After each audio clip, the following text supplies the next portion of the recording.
Salve os irmãos, mais uma vez, com a paz do Senhor. Estamos aqui para mais uma videoaula da nossa matéria de Teologia Sistemática, Bibliologia, Revelação Bíblica. Eu acredito que agora tenha conseguido resolver o problema do volume do áudio, que eu consegui mexer aqui no microfone, e eu acredito que agora o volume do áudio fique bom para todos que estão ouvindo e assistindo essa videoaula. Bom, sem mais delongas, porque a matéria é relativamente grande, nós vamos hoje falar sobre a revelação bíblica.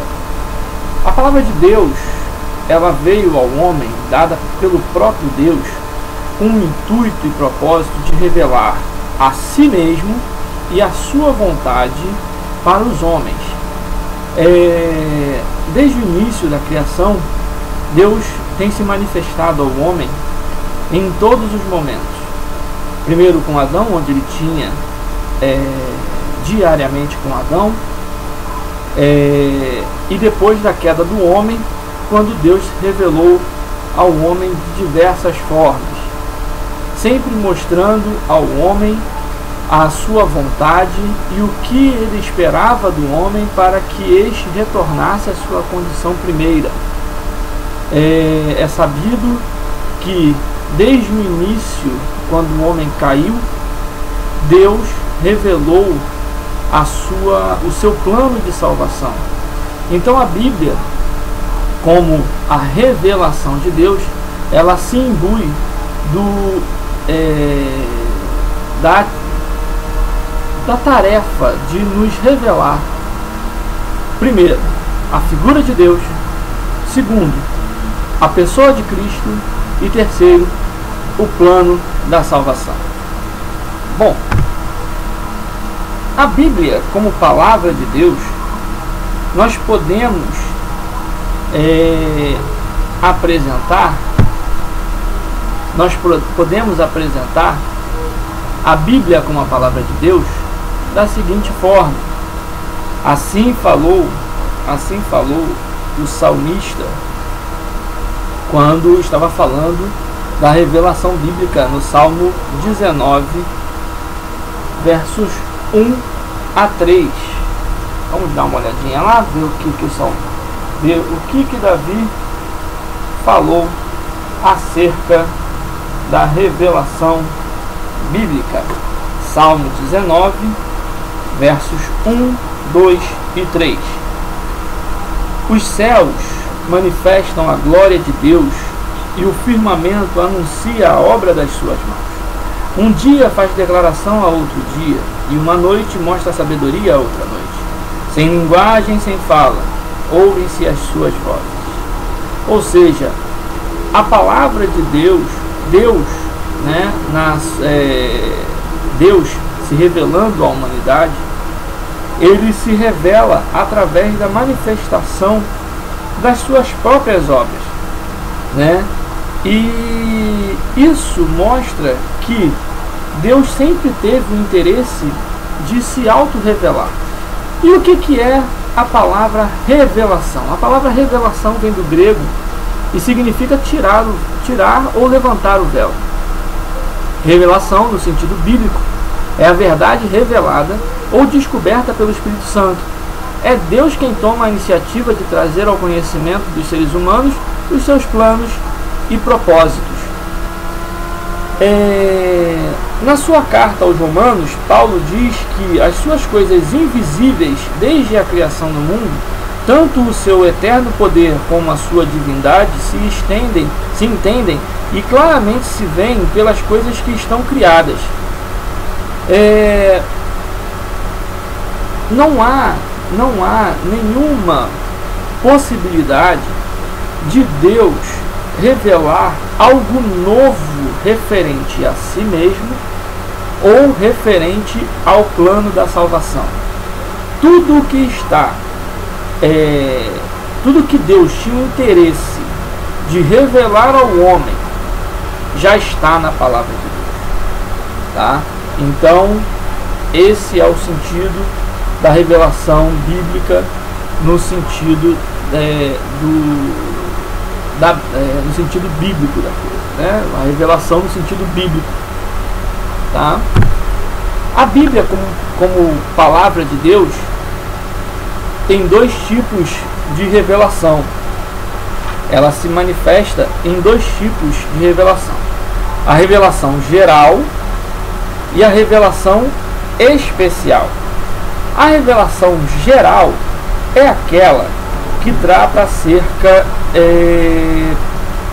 da revelação de Deus, que está aberta a toda a humanidade, independente da pessoa conhecer ou não a palavra de Deus.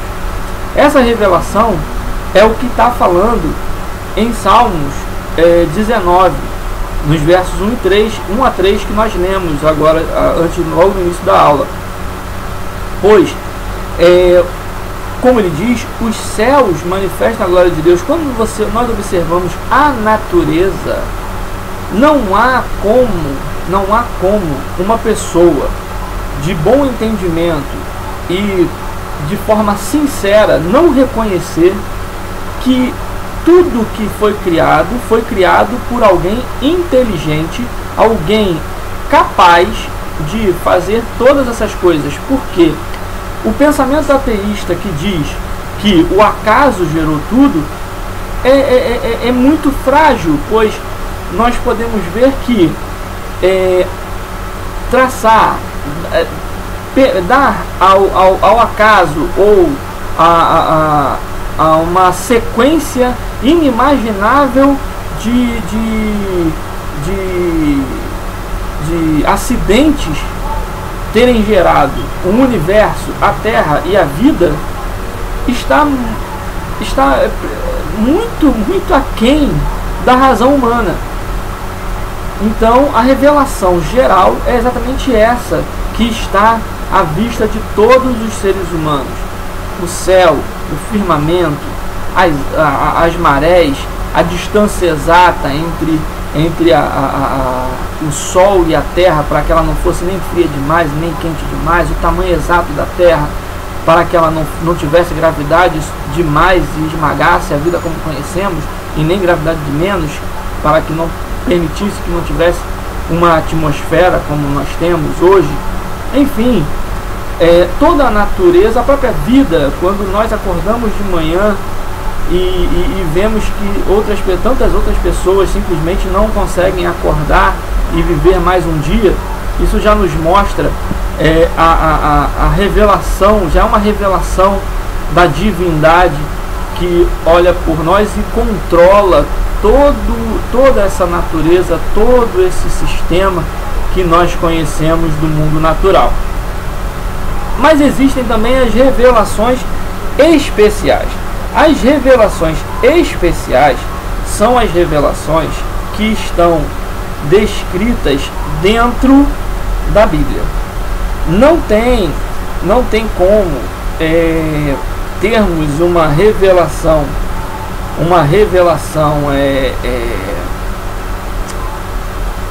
especial sem termos o conhecimento da palavra de Deus. A revelação geral, a revelação especial, ela está ligada intrinsecamente à revelação de Jesus como Deus. Jesus é Deus. Essa é uma revelação bíblica. Então, essa revelação de que Jesus é Deus, você só vai ter se você conhecer a palavra de Deus. A revelação da salvação, ou seja, a revelação do que vai vir, do julgamento final, do juízo final. Essa é uma revelação especial. Sem o conhecimento da palavra de Deus, você não vai conseguir. Poderia dizer de forma mais teológica, a revelação escatológica você só vai ter dentro da Bíblia. Ela é uma revelação especial. A revelação soterológica, ou seja, a revelação da salvação, só dentro da Bíblia. A revelação cristológica, só dentro da Bíblia. São revelações que você não vai ter em outro lugar, nem em outra literatura, a não ser a Bíblia. Bom, trazendo alguns exemplos de textos, nós temos aqui para a revelação geral, que Deus se revela através de sua criação, Salmos 19, de 1 a 5, e 97, de 1 a 6. Deus se revela através da natureza, Romanos 1:20. Deus se revela também em todas as consciências de si mesmo. O que quer dizer isso? Deus colocou no ser humano uma consciência de que existe algo acima de nós. Todo ser humano, na história da humanidade, todos os povos, todas as tribos, todas as raças manifestaram algum entendimento ou busca por algo maior do que ele. Isso é o que? Isso foi uma realidade que Deus colocou dentro de cada um de nós. Vamos ver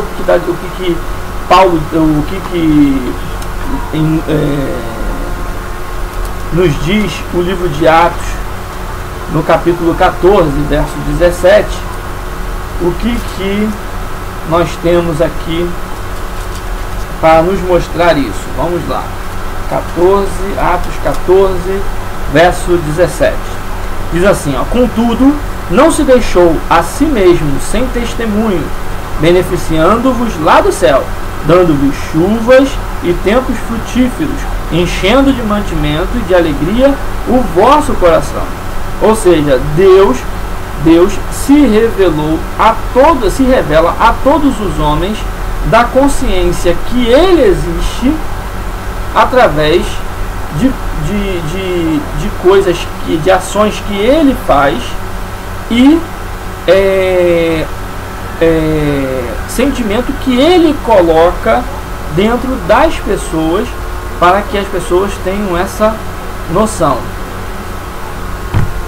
Para revelações especiais, nós podemos ver alguns textos também, como 2 Timóteo 3,16, em que Deus se revela particularmente, onde nos diz que Deus se revela particularmente pelas Escrituras. Vamos lá, 2 Timóteo, vão acompanhando comigo, porque nós vamos ganhando também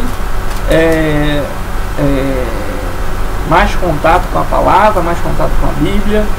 Então vamos lá, 2 Timóteo capítulo 3, verso 16, diz assim, ó: toda a Escritura divinamente inspirada é proveitosa para ensinar, para redarguir, para corrigir, para instruir em justiça.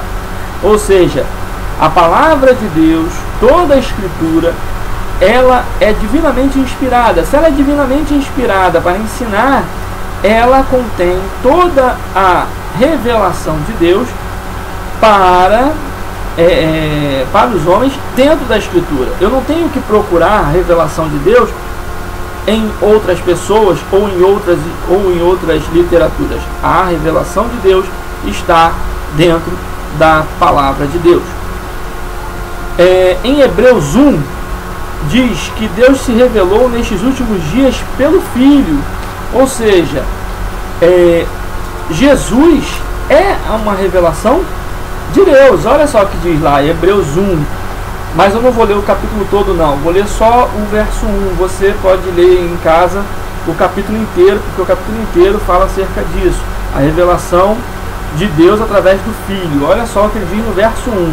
Havendo Deus antigamente falado muitas vezes e de muitas maneiras aos pais, pelos profetas, a nós falou nesses últimos dias pelo Filho. Ou seja, no Antigo Testamento Deus usava profetas, sacerdotes, para poder manifestar e revelar a sua vontade e a si mesmo para os homens.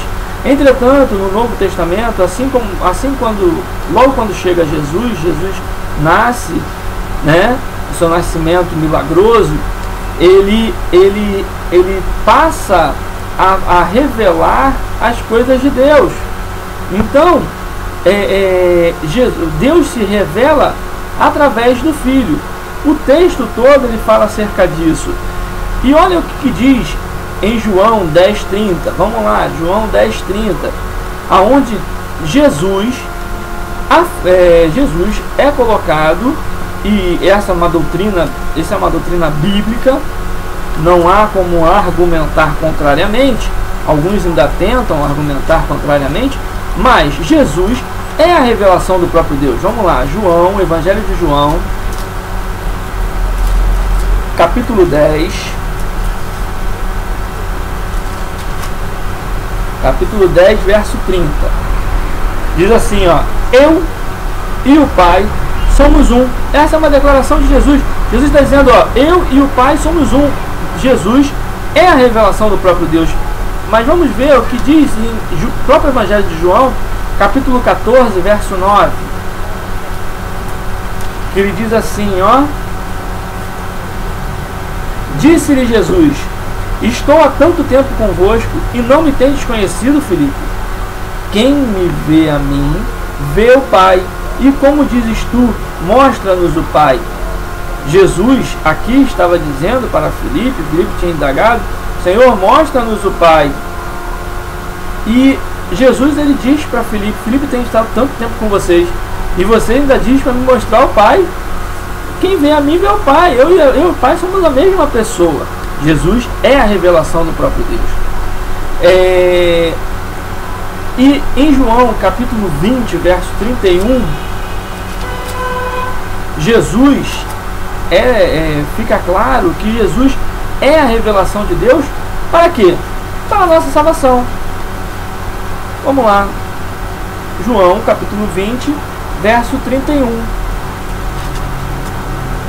Estes, porém, foram escritos para que creiais que Jesus é o Cristo, o Filho de Deus, e para que crendo tenhais vida em seu nome. Em nome de quem? Em nome de Jesus. Então, Jesus é a revelação de Deus para a nossa salvação, porque Ele veio para a nossa salvação. Essas são revelações específicas, especiais. Essas revelações você não vai ter em outro lugar. Você só vai ter na palavra de Deus. Wayne Grudem, no seu livro Teologia Sistemática, na página 73, ele diz que podemos afirmar que a Bíblia é escrita de forma tal que todas as coisas necessárias para a nossa salvação e para a nossa vida e crescimento cristão encontram-se bem expostas nas Escrituras. Essa declaração de Wayne Grudem, ela é de uma profundidade tremenda. Por quê? Porque realmente a Bíblia, nós só podemos dizer que cremos na Bíblia se nós tivermos esse entendimento dela. A Bíblia não tem nada nela escrito que não nos sirva para a salvação ou para crescimento de nossas vidas, seja nossa vida secular ou nossa vida cristã. Às vezes nós observamos algumas pessoas analisando assim: o livro de Neemias é um livro basicamente histórico, não me serve de nada para o crescimento espiritual. Engano, porque ali mostra a necessidade da união dos irmãos para poder conseguirem construir algo, porque Neemias, ele consegue juntar as pessoas e fazer com que as pessoas se unam, trabalhando, como diz no seu próprio livro, como uma só pessoa para poder levantar os muros de Israel. Outras pessoas dizem, por exemplo, que proveito há na leitura das genealogias. Nas genealogias existem segredos escondidos ali que de repente vão facilitar o entendimento da palavra de Deus em outra parte. É interessante como nós podemos ver, por exemplo, às vezes nós falamos assim: ora, no Antigo Testamento Deus permitia que houvesse a poligamia. Por que isso aconteceu? É na genealogia, no estudo das genealogias, que você vai ver que foi Lameque, filho de Caim, que foi o primeiro homem a se casar com duas mulheres. Ou seja, foi da linhagem do caído, do filho caído de Adão, do filho assassino de Adão, do filho homicida de Adão, que começou a bigamia. Então, nós vamos ver que a bigamia começa ali, se espalha e vira cultural. E aí Deus sim permite.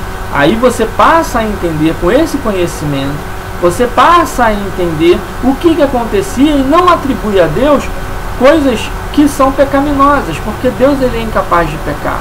Deus é impossível de Deus pecar, porque Deus é santo. Então nós precisamos ter esse entendimento esse entendimento de Wayne Grudem, ele é fundamental para aplicarmos em nossa vida cristã, de modo a entendermos que a Bíblia é escrita de forma tal que todas as coisas necessárias para a nossa salvação e para a nossa vida e crescimento cristão encontram-se bem expostas nas Escrituras. Amém? Vamos prosseguir.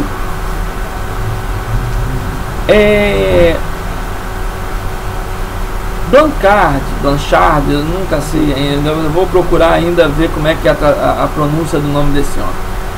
Eu falo Blanchard, mas eu não sei se é Blanchard, mas enfim. Ele diz acerca da supremacia da Bíblia em matéria de fé. Ele diz assim: a autoridade da Bíblia não provém da capacidade de seus autores humanos, mas do caráter de seu autor. Ou seja, a Bíblia ela está acima de qualquer outra literatura pelo simples fato de o seu autor não ser um homem, mas ser Deus. Se ela foi escrita por alguém que é perfeito, logicamente que ela será perfeita também. Então, com isso, ela é suprema na matéria, no que tange matéria de fé e prática. Afinal de contas, você não vai encontrar nenhum erro doutrinário ou erro moral nos ensinamentos da Bíblia. Os reformadores reafirmaram a supremacia da Escritura sobre a tradição. O que acontecia na época, quando a Igreja Católica ela ganha corpo de fato, ela começa, por volta do ano 800 aproximadamente, ela começa a se desvirtuar. No ano 848, meados do século IX depois de Cristo, a Igreja Católica ela aprova e oficializa a adoração de imagens. Ela começa a ficar distante dos ensinamentos da igreja primitiva, do ensino apostólico. E aí o que aconteceu? As tradições católicas, as tradições religiosas do catolicismo, que muitas vezes tinham questões pagãs dentro do seu culto, até hoje, muita coisa do paganismo romano, do paganismo bárbaro, está dentro dos cultos católicos. E essas tradições começaram a ganhar uma força tal que elas passaram a ficar mais importantes do que a palavra, do que as doutrinas da palavra de Deus. Ora, quando vem a Reforma Protestante, dentre muitas coisas que Lutero lutou contra, uma das principais era trazer de volta a verdadeira importância da palavra de Deus sobre as tradições. Ou seja, não há tradição alguma ou costume algum dos homens que seja superior às doutrinas da palavra de Deus. Com isso, Lutero e os reformados, os demais reformados, Calvino,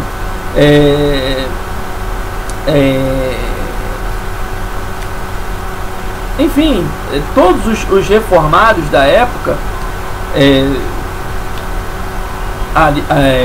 Armínio, enfim, todos os reformados da época, eles rejeitaram todas as tradições e colocaram que todas as doutrinas e ensinos fora da Escritura devem ser rejeitados.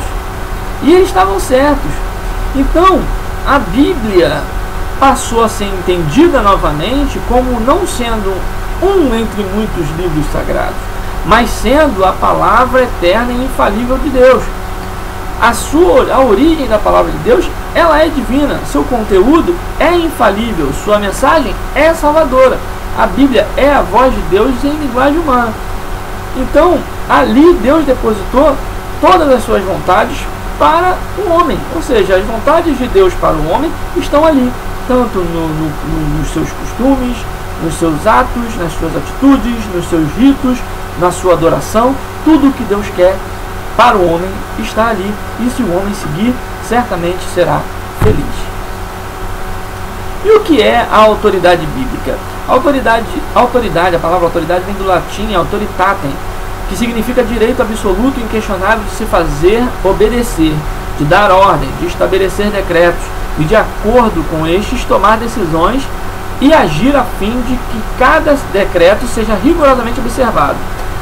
Ora, aplicando isso para a Bíblia, a autoridade bíblica quer dizer que a Bíblia, ela não dá margem para ser questionada, tá?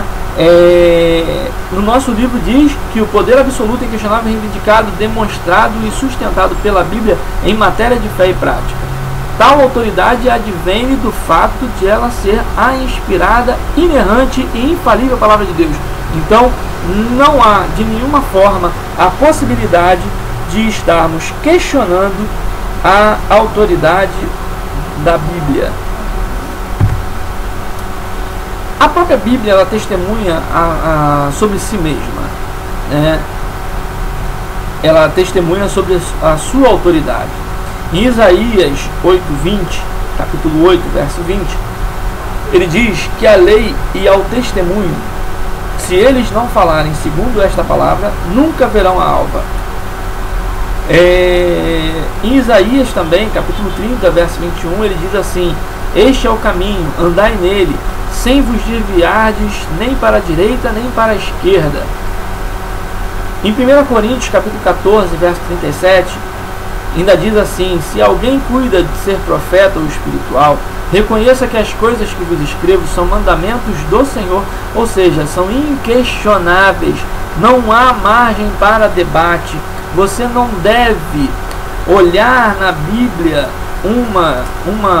uma ordenança e questionar essa ordenança se ela é viável de se fazer ou não, se está ali que é para nós fazermos, nós devemos fazer. É aquela velha história. As pessoas costumam dizer: ora, eu não mato, eu não roubo, eu não faço mal a ninguém, mas eu não quero seguir a esse Jesus, e só por causa disso eu vou ser condenado? Sim, infelizmente será condenado. Por quê? Porque a única ordem, a única coisa que nós podemos fazer para sermos salvos é exatamente aceitarmos Jesus como nosso único, suficiente, eterno e exclusivo Salvador. Sem essa opção, sem essa atitude, não adianta eu ser o maior filantropo, que eu não irei para o céu. A Bíblia é completa. A doutrina da completude da Bíblia diz que a completude é aquilo que, pela essência de suas qualidades, satisfaz plenamente, não admitindo acréscimos nem diminuições. É aquilo que é suficiente por si mesmo. Nós podemos, a Bíblia, ela foi encerrada, o texto bíblico ele foi encerrado em Apocalipse, capítulo 22, versos 18 e 19, quando a palavra de Deus diz assim, ó: porque eu testifico a todo aquele que ouvir a palavra da profecia deste livro, que, se alguém lhes acrescentar alguma coisa, Deus fará vir sobre ele as pragas que estão escritas nesse livro. E se alguém tirar quaisquer palavras do livro desta profecia, Deus tirará a sua parte da árvore da vida e da cidade santa que estão escritas neste livro. Ou seja, a palavra de Deus está completa. Existem alguns livros que estão perdidos.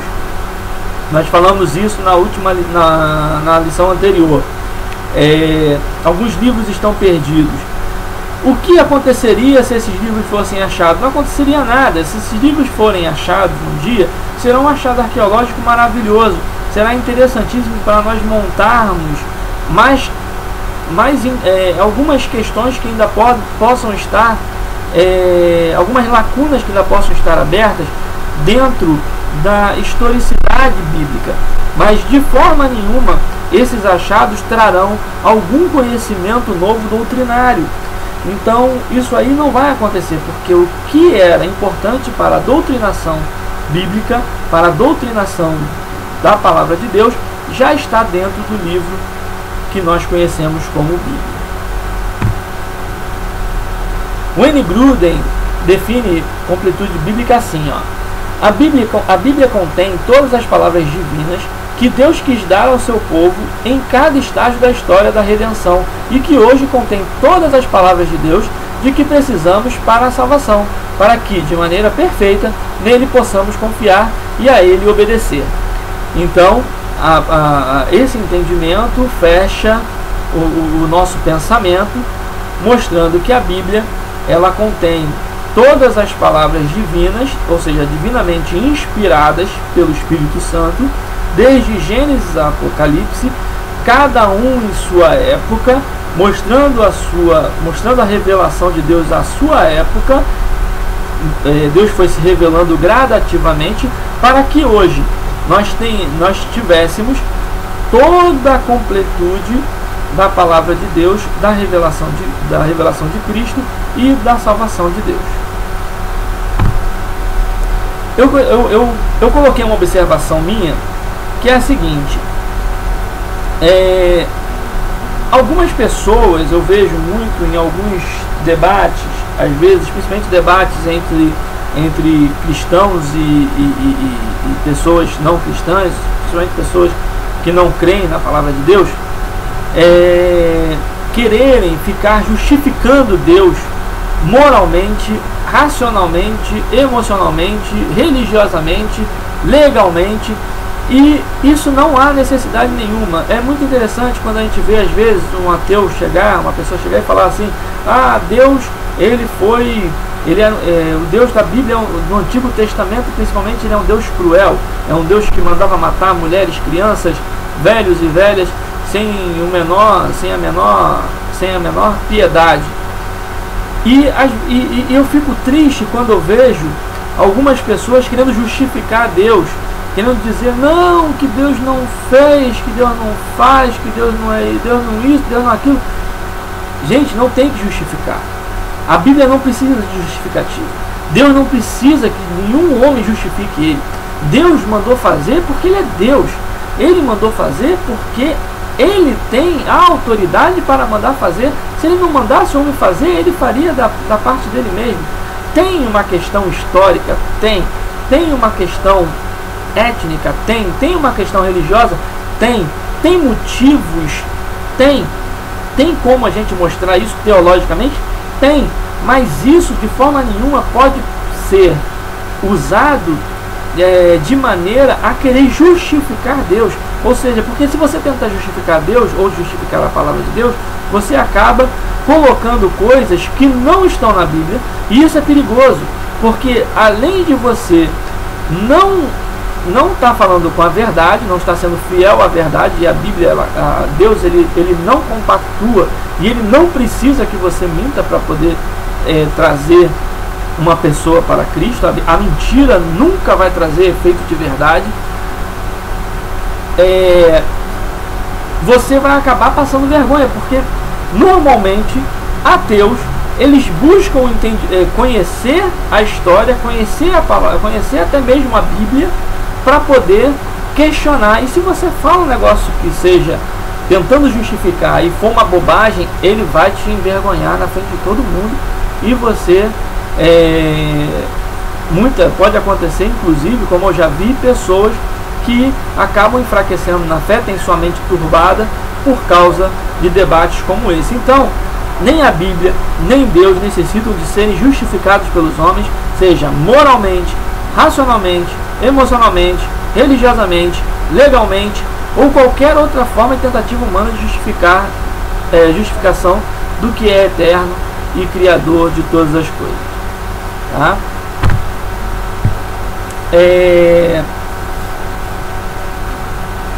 Nós precisamos também saber como interpretar a revelação escrita de Deus. Deus escreveu, Deus usou o homem para escrever durante 16 séculos. Em 16 séculos ele usou mais de 40 pessoas diferentes, cada um com a sua linguagem, com o seu costume, com o seu hábito, com a sua forma de falar, com a sua forma de pensar. Então nós precisamos entender, nós precisamos aprender como interpretar as revelações escritas. Neste tópico, nós vamos tratar de algumas coisas que são importantíssimas para que nós não venhamos a ter um desconhecimento ou não ter uma interpretação adequada da revelação escrita de Deus. Primeira coisa que nós devemos ter é amor à palavra de Deus.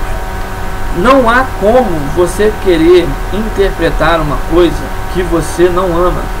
Você precisa amar a palavra de Deus para que você possa buscar o conhecimento, se deleitar naquela leitura, para que Deus possa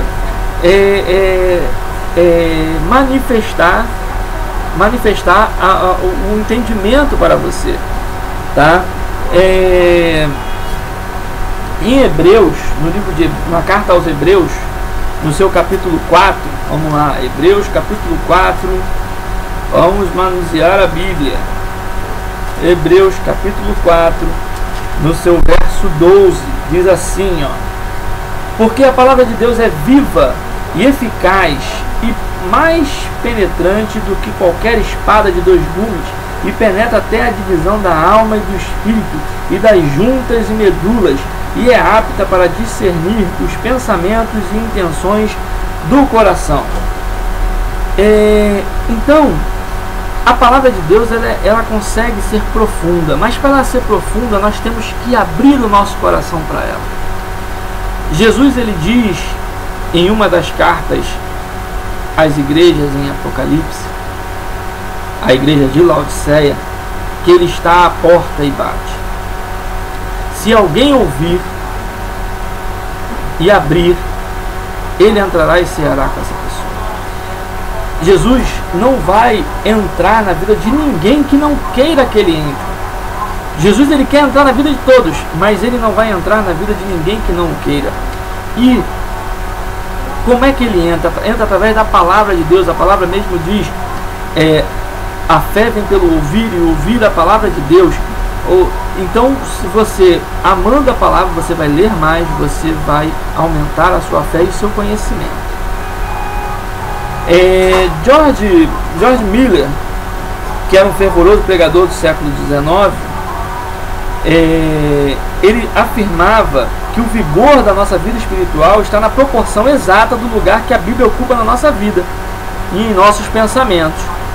Miller leu as escrituras de capa a capa mais de 100 vezes, cada vez com mais prazer, e considerava perdido o dia quando não gastava um tempo proveitoso curvado sobre elas.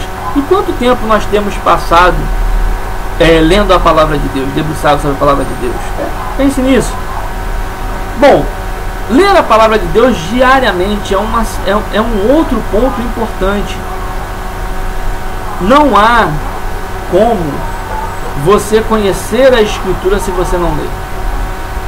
Ler a palavra diariamente é tão importante quanto você almoçar diariamente, você se alimentar fisicamente diariamente. A leitura da palavra diária, ela é como o alimento da alma. Nós temos o dever, não é nem um direito, é um dever ler a palavra de Deus. Vamos ver o que diz Isaías no capítulo 34, no verso 16. Isaías, capítulo 34, verso 16. Ele diz assim, buscai no livro do Senhor e lede. Nenhuma dessas coisas falhará, nenhuma nem outra falhará, porque a sua própria boca o ordenou, e o seu espírito mesmo as ajuntará. Em 1 Timóteo, capítulo 4, verso 13, vamos lá, 1 Timóteo.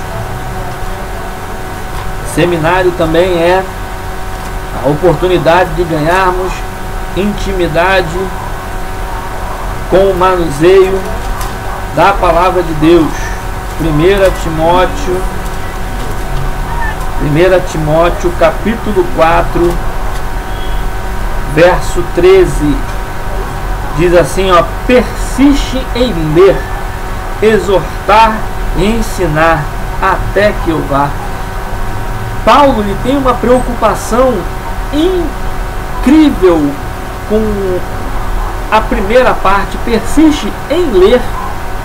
Sem ler, Timóteo não estaria apto nem para exortar, nem para ensinar. Ler a palavra diariamente, ler a palavra de Deus diariamente é fundamental para formar o alicerce espiritual do crente. Outra coisa importante é dar ouvidos à exposição da palavra. Dar ouvido à exposição da palavra é você não fechar os seus ouvidos por nada. É você, quando está diante, no momento da palavra, dentro do culto, você fechar os seus ouvidos para as conversas paralelas e dar ouvidos exclusivamente à voz de Deus que estará falando durante o culto. Vamos ver o que está dizendo o Evangelho de João, no seu capítulo 8. Evangelho de João, capítulo 8, verso 47. Vamos lá. Diz assim: quem é de Deus, escuta as palavras de Deus. Por isso, vós não as escutais, porque não sois de Deus. Era Jesus falando acerca, falando de quem era de Deus e quem não era de Deus, através do escutar a palavra de Deus, ou seja, dar ouvido à palavra de Deus. Em 1 Timóteo capítulo 4, no livro de Romanos, na carta aos Romanos, no seu capítulo 10, verso 17, Paulo fala exatamente o que? De sorte que a fé é pelo ouvir, e ouvir pela palavra de Deus. Ou seja, não tem como nós termos a nossa fé aumentada se nós estivermos ouvindo bobagem, se nós não estivermos ouvindo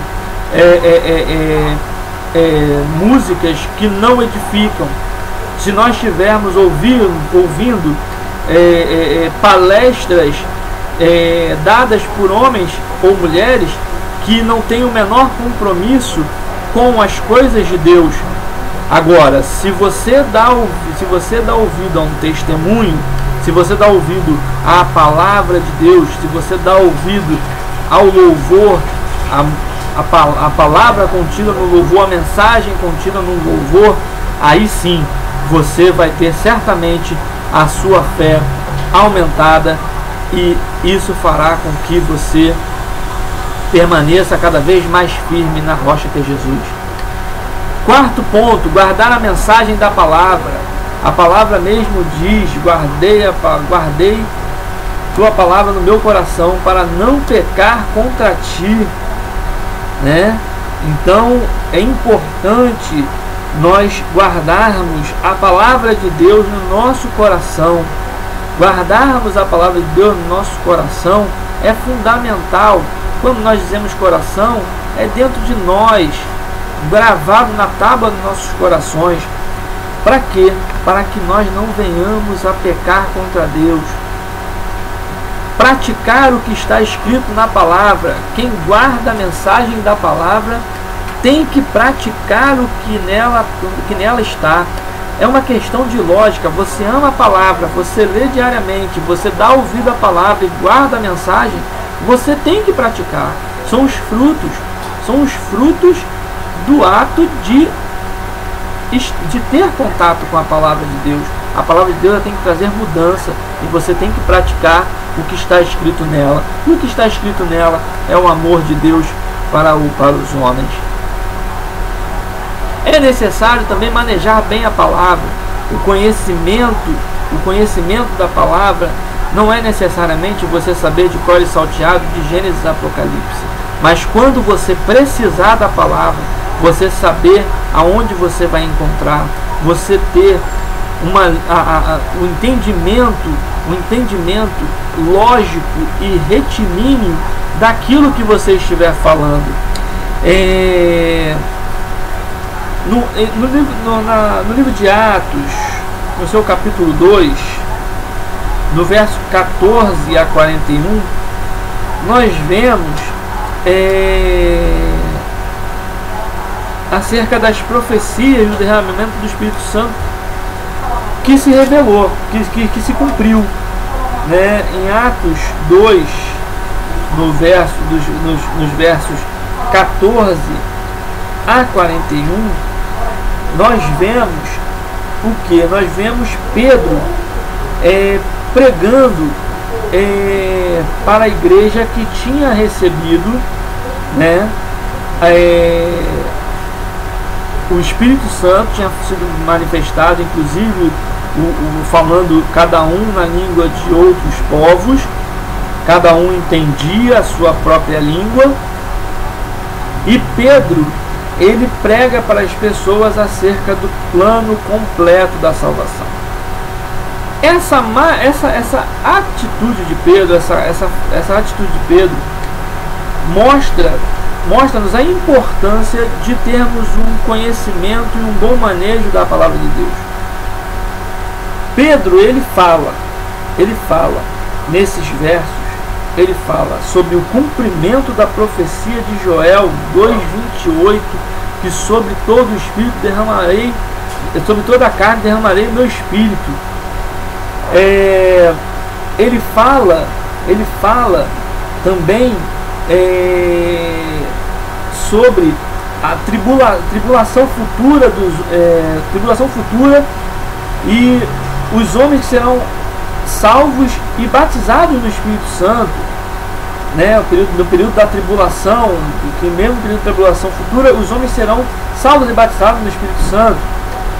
Fala sobre Jesus aprovado por Deus, fala da crucificação de Jesus como cumprimento do plano de Deus, fala da ressurreição de Jesus como cumprimento à profecia de Salmo 16, 9 e 10 e Salmo 110, de 1 a 5. Fala também acerca da assunção de Jesus ao céu e o batismo com o Espírito Santo. Fala de como Deus fez a Jesus Senhor e Cristo. Fala do que todo pecador deve fazer, baseado em Lucas 13, 1, 5, 24, 47 e 1 João 1, 9. Lógico, esses livros não estavam escritos na época, mas a doutrina ele já conhecia, essa doutrina era única, a doutrina apostólica era uma. Fala acerca do batismo com o Espírito Santo, que é prometido a todo crente. Então isso estaria depois marcado em Mateus 3:11, Marcos 10:38, João 7:37 a 39, e na carta de Paulo a Gálatas, capítulo 3, verso 14. E as exortações, né, muitas exortações que não foram escritas, como disse em João 21, 25, né? Então, essa pregação, esse manejo da palavra, esse conhecimento da palavra de Deus, da revelação divina, fez com que nessa pregação mais de 3.000 pessoas se convertessem ao Evangelho. Essa é a importância de saber manejar bem a palavra. E por último, interpretar a palavra corretamente. É importantíssimo nós interpretarmos a palavra de Deus como ela é, sem fantasias, sem mascarações, sem trazer para a minha realidade o que o texto está dizendo, ou seja, não querer transformar o texto a meu bel prazer, ou para querer convencer alguém que ela pode aceitar Jesus do jeito que ela está. Porque ela pode aceitar Jesus do jeito que ela está, aliás, ela deve aceitar Jesus do jeito que ela está, mas ela tem que saber e tem que ser convencida do seu pecado. Então, a interpretação da palavra, interpretar a palavra corretamente, ela é fundamental. Vamos andar? Bom, e como interpretar a Bíblia corretamente? A correta interpretação da Bíblia só é possível quando se foge de extremos alegóricos. Quando se foge do extremo do alegorismo total das Escrituras e da literalidade total das Escrituras. O que isso quer dizer? Quer dizer o seguinte: olha, eu não posso fazer como alguns fazem, de querer dizer que a Bíblia ela é toda alegórica, que tudo que está ali pode ser bom para você aplicar na sua vida, pode ser bom para você fazer o bem, viver bem, mas nada do que está ali aconteceu.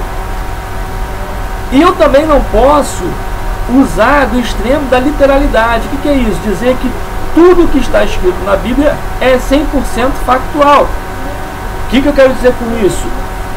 Eu não posso dizer, por exemplo, que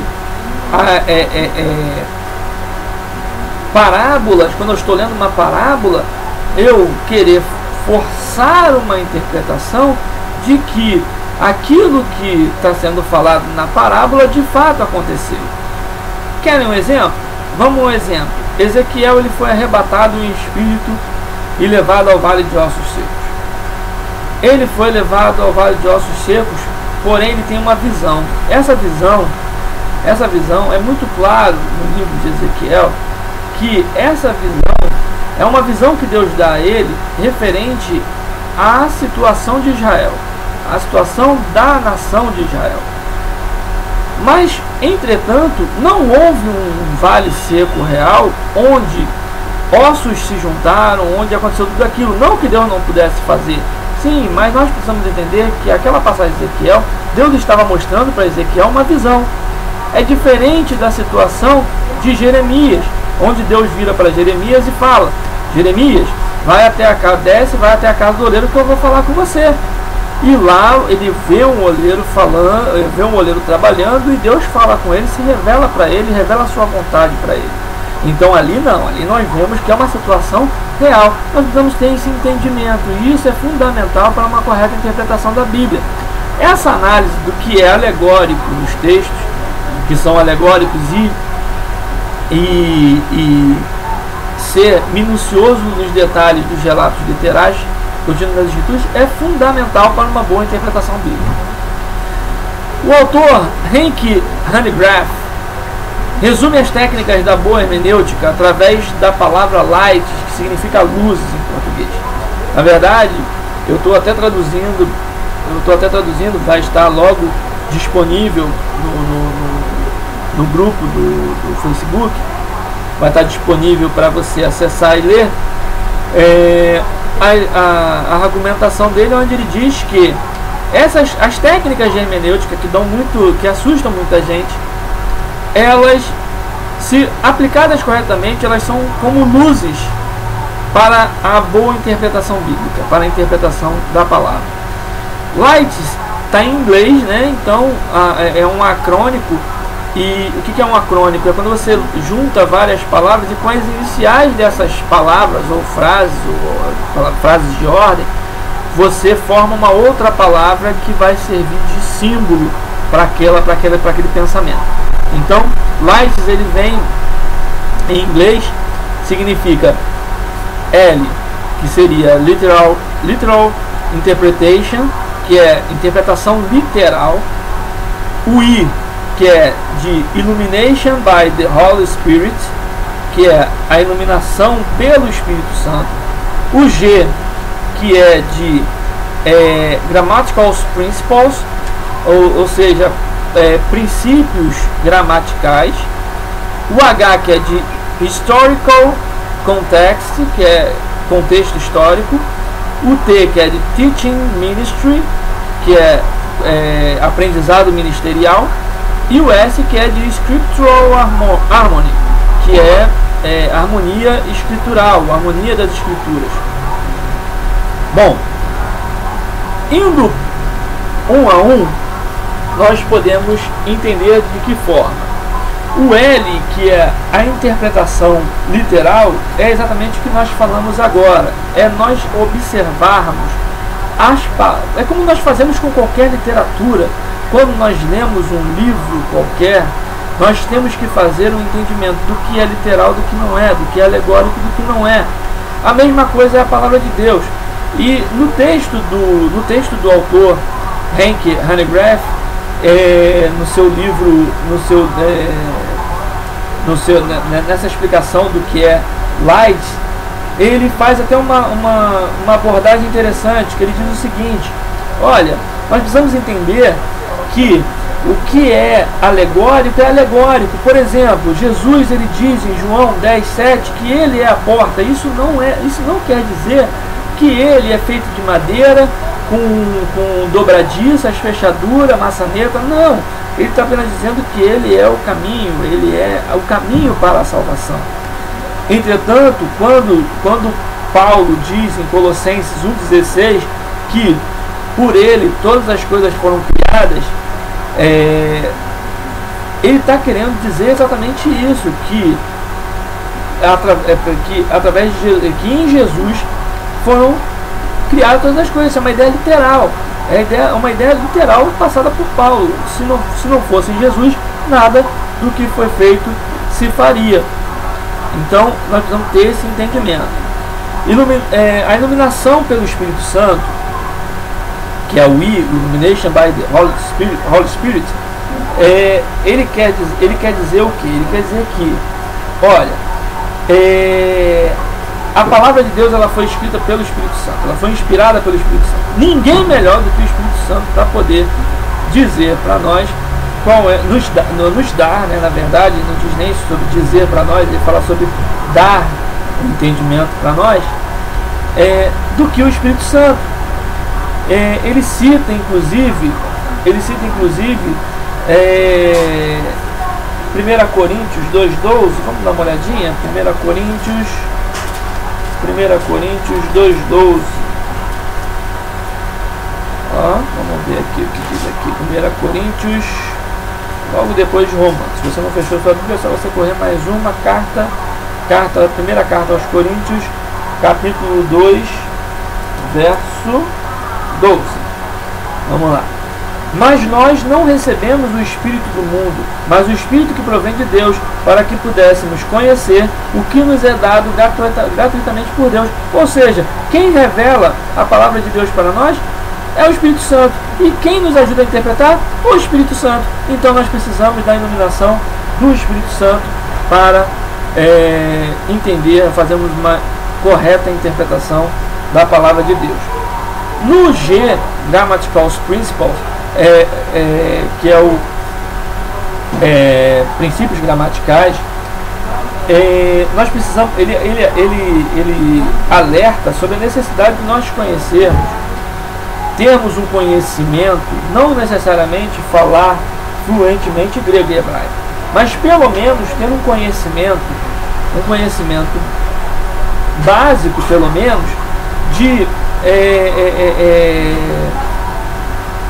gramática, de formação gramatical, de princípios gramaticais do grego e do hebraico. Eu sempre falo, eu sempre participo de debates e muitas vezes sou abordado por alguns textos, né, algumas abordagens, onde pessoas tentam dizer que a Bíblia tem alguma contradição. E muitas vezes essas contradições eu mostro que é apenas o seguinte: são princípios, são faltas de entendimento sobre o princípio gramatical da época, sobre o princípio gramatical do grego ou do hebraico que foi utilizado no texto. Então, quando nós temos esse entendimento, não fica difícil nós interpretarmos a Bíblia corretamente. Isso não significa que você tem que ser um linguista em grego ou hebraico. Você não precisa disso, mas ter um conhecimento básico dos princípios gramaticais, da língua que foi escrita, a palavra de Deus, ela certamente vai te ajudar bastante para fazer uma boa interpretação dos textos bíblicos.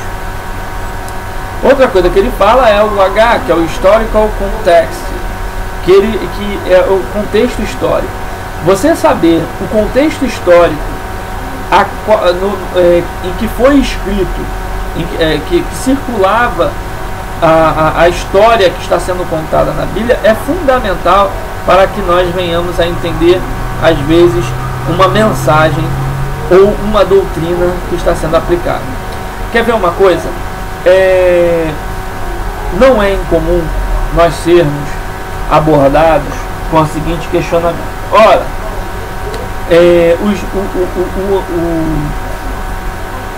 se você segue a Bíblia, diz que segue a Bíblia, e você diz que Jesus não aboliu a lei, então você tem que cumprir a lei de Levítico toda.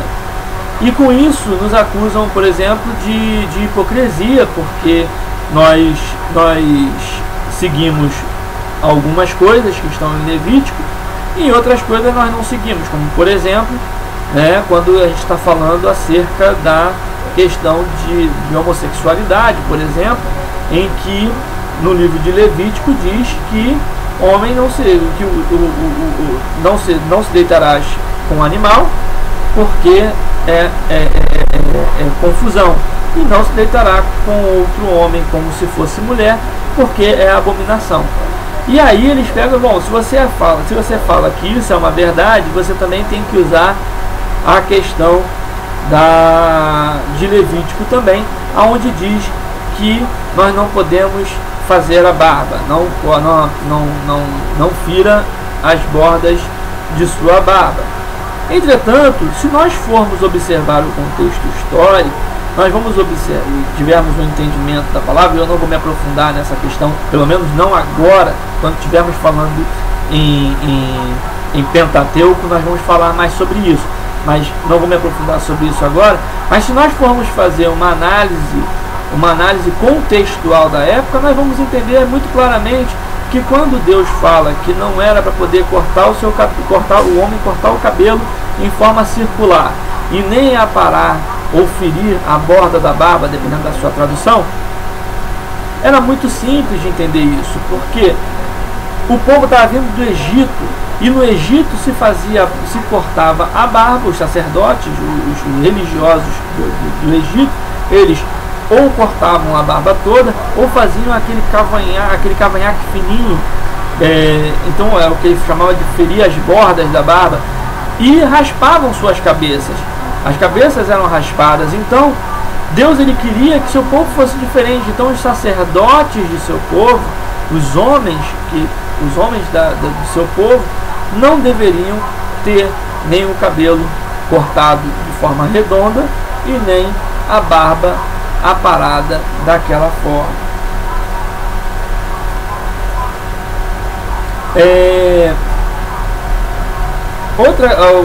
O ponto T, o argumento T, que é o Teaching Ministry, que é o aprendizado ministerial, ele fala acerca da importância de nós, quando tivermos alguma questão em que nós tenhamos uma dúvida real, e que nós tenhamos alguma dificuldade para a interpretação de uma passagem ou de uma doutrina, que nós venhamos a buscar a consultoria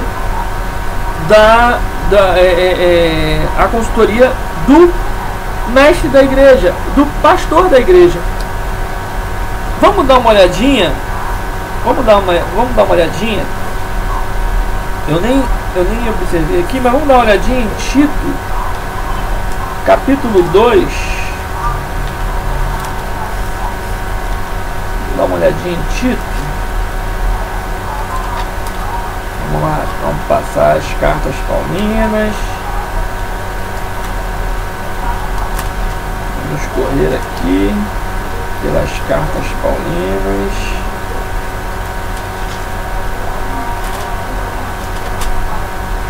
Vamos lá, pega Hebreus, volta um, Filemão, volta mais um, Tito. Na carta para Tito, no seu capítulo 2, no verso, vamos lá, versos 1 em diante até o 15. Nós vamos fazer essa leitura, porque é uma leitura importante. Olha só o que diz acerca disso. Tu, porém, fala o que convém à sã doutrina.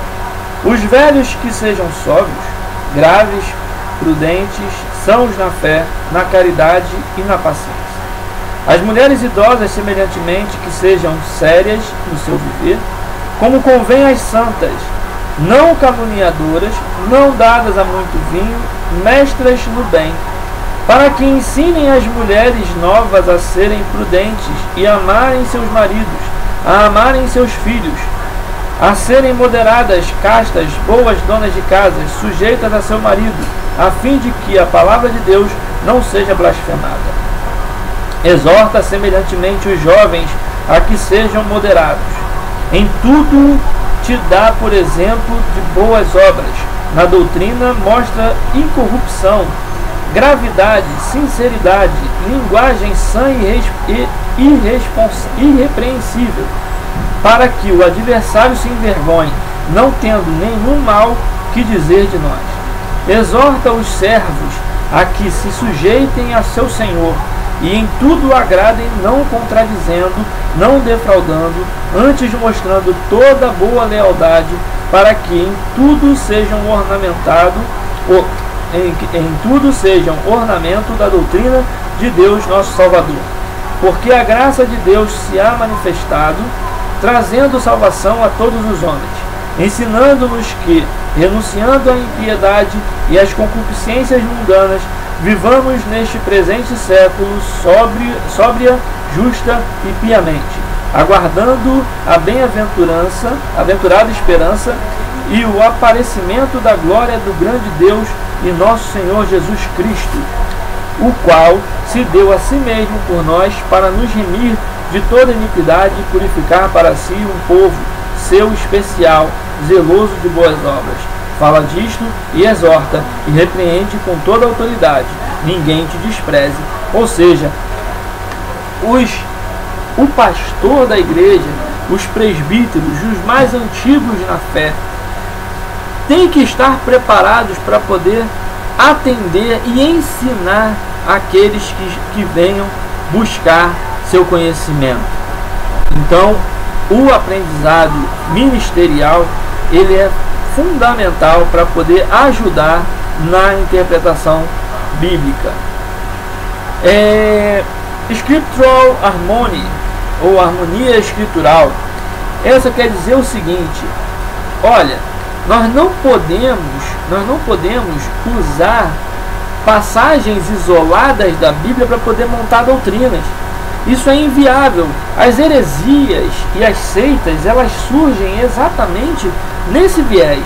Elas surgem exatamente nessas questões aonde se utilizam de textos soltos para poder fazerem doutrinas que são heréticas e que vão levar à condenação.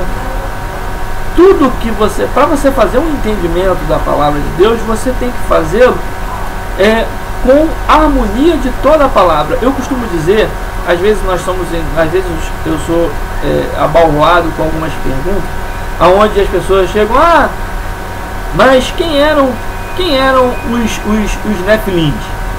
Por exemplo, Gênesis 6. Quem eram os Nefilins? Ora, aí aparece alguém e fala assim: ora, não, os Nefilins são filhos de anjos que vieram à terra e tiveram relações sexuais com as mulheres, filhas dos homens, e geraram os Nefilins. Entretanto, quando você bota isso na evidência bíblica, você não consegue. Aí o cara faz o quê? Não, mas aí tem o livro de Enoque que diz que conta, o livro apócrifo de Enoque, que conta como é que foi esse período e diz que foram realmente anjos que desceram à terra e tiveram relações com as mulheres. Porém, eu costumo dizer que a minha doutrina, a serventia de um livro apócrifo, a serventia do estudo de um livro apócrifo, ela tem que estar limitada à doutrinação bíblica. O que passar do que está na Bíblia, seja anátema, não presta para seu estudo, não presta para que você aplique no conhecimento do que está na palavra de Deus. Quando eu digo isso, eu afirmo que biblicamente não tem como você dizer que os filhos dos homens na passagem de Gênesis 6 são que os filhos de Deus sejam anjos. Porque a palavra de Deus lá no Novo Testamento, quando Jesus está falando acerca de como será no céu, ele diz que no céu nós não casaremos e nem daremos em casamento, porque seremos semelhantes aos anjos. Ora, se o casamento ele é o que permite que você tenha relações sexuais, isso deixa claro que e nós não faremos mais isso, porque nós não daremos mais em casamento, não nos casaremos mais, e porque seremos iguais aos anjos. Isso quer dizer, fica muito claro doutrinariamente na concepção, na harmonia bíblica, que os anjos eles são incapazes de manterem relações sexuais com qualquer pessoa ou com qualquer outro ser, porque o sexo ele é um privilégio criado para homens e mulheres casados, ok? E se fossem filhos, se os filhos de Deus fossem anjos, né, nessa passagem certamente eles não teriam feito tal coisa, nem pensado em tal coisa. Alguns dizem que seriam anjos caídos. Anjos caídos, eles não seriam chamados de filhos de Deus. Mas enfim, mais à frente também, lá tem algumas matérias em que nós vamos poder falar sobre isso mais abertamente e ficará mais claro. Vamos prosseguir. Bom, existem ainda alguns princípios que devemos seguir, né? Alguns princípios